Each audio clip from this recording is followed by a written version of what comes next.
लक्ष्मी अग्निहोत्री? हाँ। सुबह सुबह झूठ बोलने को मैं ही मिला था क्या तुमको? अरे मुझे झूठ बोलने की क्या जरूरत है, सचमुच लाया हूँ भाई। हमारा पोस्टल डिपार्टमेंट उस वक्त तक पैसे नहीं देता जब तक के कोई भेजता नहीं। ओह, क्या पोस्टल डिपार्टमेंट? तुम्हारा पोस्टल डिपार्टमेंट हाँ। बचपने में खत भेजो तो जवानी में जाके मिलता है, मनी ऑर्डर क्या खाक भेजेगा? देखिए साहब, मेरे सामने मेरे डिपार्टमेंट का अपमान कर रहे हैं। मैं गवर्नमेंट सर्वेंट हूँ और इस वक्त ड्यूटी पे हूँ। ड्यूटी पे? हाँ। तो ड्यूटी वाले बाबू जरा एक बात तो बताना। क्या? पिछले महीने मंत्री महोदय जब दौरे पे निकले थे तो कदम कदम पे उनकी रक्षा के लिए पुलिस फोर्स वाले खड़े थे और तुम जनता का जोखम लेके निकलते हो, पैसे लेके निकलते हो। पुलिस फोर्स तो एक तरफ, एक सूखा मरा हुआ हवलदार भी तुम्हारे साथ नहीं है। मंत्री महोदय तो बैल की तरह मुस्टंडे हैं और तुम सूखे मुरझाए हुए खजूर के पत्ते की तरह हो। क्या ये सरकार की बेईमानी नहीं है? अरे कहा कि ये मुसीबत गले पड़ गई है। आप कृपा करके इतना बता दीजिए कि लक्ष्मी जी घर पे हैं कि नहीं। इस बात के भी कई पहलू हैं। मान लो कि मैं ये कहूं कि लक्ष्मी जी घर पे नहीं बल्कि घर खाली करके चली गई है, तो तुम क्या करोगे? तो जिसने पैसे भेजे हैं उसको वापस कर देंगे। वापस कर देंगे? हाँ। और उस आदमी ने मनी ऑर्डर भेजते वक्त जो कमीशन भरा था पोस्ट ऑफिस में, उन पैसों का क्या होगा? जाहिर बात है वो कमीशन पोस्टल डिपार्टमेंट रख लेगा, वापस थोड़ा ही करेगा। वापस नहीं करेगी? नहीं। ये तो फांदेबाजी। जिन्हें हमारा पैसा अपने पास कुछ दिन रखने के बाद जब लौटाते हो तो सिर्फ पैसा लौटाते हो और कमीशन हड़प कर जाते हो। ये तो बेईमानी है। हमारा पैसा अपने पास रखने के बदले तुमको उल्टा हमें ब्याज देना चाहिए, जैसे बैंक वाले देते हैं। मतलब एक ही देश में, एक ही सरकार की छत्र छाया में बैंक वालों के लिए रूल अलग, पोस्ट वालों के लिए रूल अलग हैं? खुजाने लग गए, जिंदगी भर खुजाते रहोगे। पोस्टमैन हो, पोस्टमैन ही रिटायर होगे, प्रोविडेंट फंड तक नहीं मिलेगा। हाँ, लक्ष्मी तुम्हारा मनी ऑर्डर आया है। Money order? मुझे कौन पैसे भेजने वाला? सवाल मत करो, इससे पहले कि पोस्टल डिपार्टमेंट की नीयत फिर जाए, पैसे ले लो।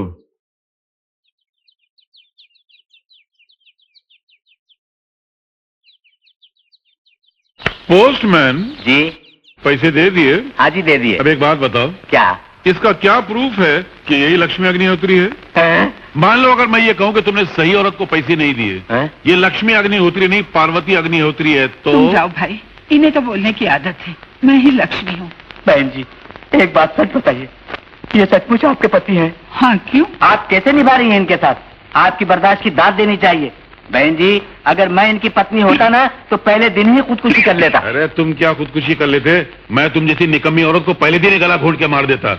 मैं जाता हूँ, मुझे चक्कर आ रहे हैं। चक्कर ही आएंगे इस उम्र में? शमशान में जाकर चिता में लेटने के बजाय लोगों की चिट्ठियां बांटते फिर रहे हो। चलो भागो, नहीं तो यहीं मरोगे। चलो बताओ क्या है? कमला टीवी हॉस्पिटल रोड। ये कमला कौन है? कुछ याद नहीं। अरे हो सकता है तुमने किसी के घर में खाना पकाया हो, उस वक्त उनके पास पैसा नहीं होगा। अब उनकी जमीन ने उनकी आत्मा को जगाया होगा, उनकी आत्मा ने उनके मुंह पे जूता लगाया होगा, तो शर्मिंदा होकर उन्होंने पैसे भेज दिए होंगे। ध्यान रख दो। बताओ, खाना पकाने वालों के मनी ऑर्डर आ रहे हैं। क्या होगा इस दुनिया का? ये दुनिया अब ज्यादा दिन चलने वाली नहीं है, खत्म। इन लोगन के हिसाब का जरा बिल तो बनाई दो। और तुझ जैसा जो भी आए उसका मुफ्त में हिसाब किताब कर दिया करूं। ये ले शारदा का बिल, ये प्रताप का बिल, जाओ घंटी बजाओ और वसूल कर लो। जी बाबूजी जी। कौन है भाई?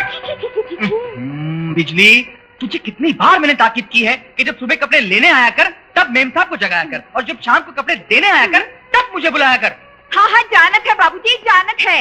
हमारी याददाश्त के धोबी खाट पर सब छपा हुआ है, मगर तुमको इसलिए बुलाया है कि आज कोई ऐसन वैसन सुबह नहीं, आज तो 2 तारीख है, 2 बिल चुकाने का दिन। अरे हाँ अच्छी तरह याद है, 2 तारीख की तरह बिल चुकाना, लेकिन ये सारे के सारे बिल तुम मेरे हाथ में क्यों थमारी है?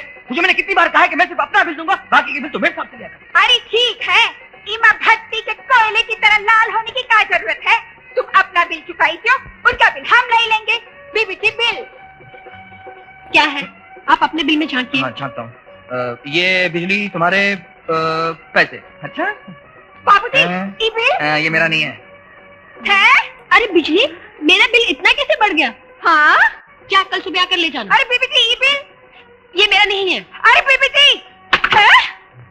ये लो, कपड़ा ई के घर का धुला था और बिल देने को कौन तैयारी नहीं। बाबूजी का अखबार बाजत हो? नहीं, पहली क्लास की परीक्षा देनी है, उसकी तैयारी कर रहा हूँ। बाबूजी हम तुमका एक और तकलीफ देने आए हैं। हाँ, तुम्हारा बेटा तो अपना बिल दे दिया, बहू ने बिल देने के लिए कल बुलाया है, मगर बाबूजी ये जो बिल है ना, इसको चुकाने का कोई नाम ही नहीं लेवत। जाहिर बात है, बेटे ने सोचा होगा कि बाप रिटायर होकर बैठा है, उसके सर पे थोप दो। ला बिल्ला, मैं अभी फैसला करता हूँ। जी बाबूजी। क्या है पिताजी, आप और ये बेल? बेल नहीं, बिल। कौन सा बिल? ये मुझे नहीं मालूम। नहीं मालूम? दिन रात नौकरी के चक्कर में पड़े रहते हो। 8 साल पहले तुम दोनों की शादी हुई थी, ये मालूम है। तुम दोनों मियां बीवी हो, ये मालूम है। 5 साल की तुम्हारी एक बच्ची है, ये नहीं मालूम। और वो बच्ची सीमा घर की सीमा से बाहर हॉस्टल में रहती है, ये भी नहीं मालूम। अरे कुछ दिन पहले वो बच्ची अचानक तुम दोनों को मिलने के लिए आई थी। जोरों की बारिश हो रही थी, सर से पांव तक भीगी हुई थी, और वो भीगे हुए कपड़े मैंने धुलने के लिए दिए थे, ये तो मालूम है। सॉरी पिताजी, मैं जरा भूल गया था। किसको? हाँ? बिल को या बच्ची को? तेरे मेरे के चक्कर में दुनिया ऐसी फंसी है कि अपनी असलियत भूल गई।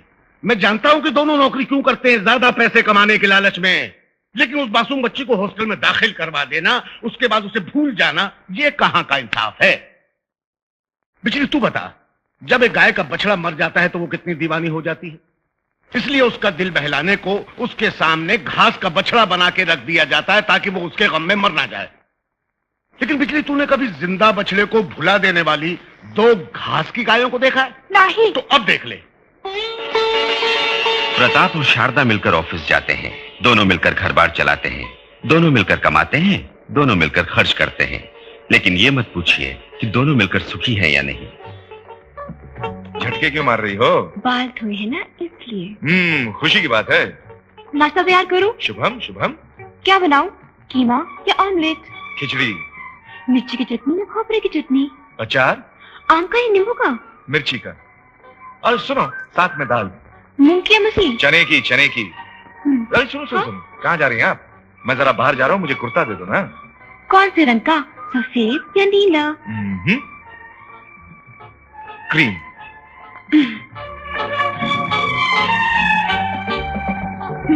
ये लो।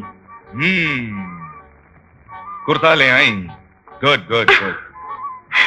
बाजार जा रहा हूँ, जल्दी ही लौट आऊंगा। खुशी की बात है। तो आते वक्त सोच रहा हूँ तुम्हारे लिए फूल ले आऊं। शुभम शुभम। तो फूल कौन से ले आऊं? चंपा या गुलाब? चमेली। फूल लाने के लिए कह रही हूं। भाई ये भी तो पूछ सकती हो कि क्यों रे, किस खुशी में? क्यों रे, किस खुशी में? दरअसल गलती मेरी है, मुझे तुम्हें ये बात पहले ही बतानी चाहिए थी। सीता, आज से गर्मियों की छुट्टियां शुरू हो रही हैं। सभी बच्चे अपने अपने गांव जा रहे हैं, इसलिए 2 महीने के लिए मेरी ट्यूशन की दुकान बंद। अब दोबारा स्कूल खुलने तक मेरी जेब फूल खरीदने की इजाजत देती है नहीं, भाई ये बात मुझे मालूम नहीं। इसलिए आज मैं 2 महीने के फूल एडवांस में ही खरीदने जा रहा हूं। अरे जाने भी दीजिए ना, बालों में फूल न लगाने से कौन सा कल से सूरज उगना बंद कर देगा। आप सिर्फ मुस्कुरा दीजिए, मेरे लिए आपकी हंसी फूलों के समान है। आपकी कही हुई बातों में फूलों से बढ़कर खुशबू है। आप उन पैसों से फूलों की बजाय सब्जी ले आइए, खाने की तो काम आएगी। ले आऊंगा। डिग्री हासिल करने पर भी राम बाबू नौकरी न हासिल कर सका, इसलिए घर घर जाकर प्राइवेट ट्यूशन करता है। सीता के पास भी डिग्री है, लेकिन उसने वक्त के साथ समझौता करके अपना घर संसार चूल्हा चौका संभाल लिया। सब लोगों के लिए दिवाली का त्योहार साल में एक बार आता है, मगर इन दोनों के घर हर रोज दिवाली है।